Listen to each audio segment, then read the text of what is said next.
Seems a little crazy that I just spent thousands having that super detailed ceramic coated, and now I have to be extra careful about washing it to make sure it remains perfect.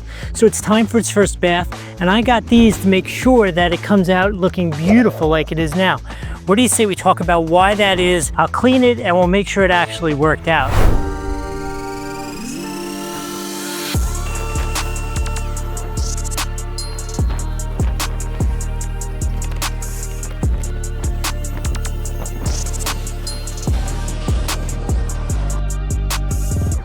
Here we go, first post-ceramic coat wash, and it's a little scary because I want it to be as perfect as it was before, and I have to say, this is ridiculously perfect. These things were awesome. They just absorbed so much water, so smooth over it, not scratching anything. You cannot possibly go wrong with this. If you want one, there's a link here on the screen or down in the description.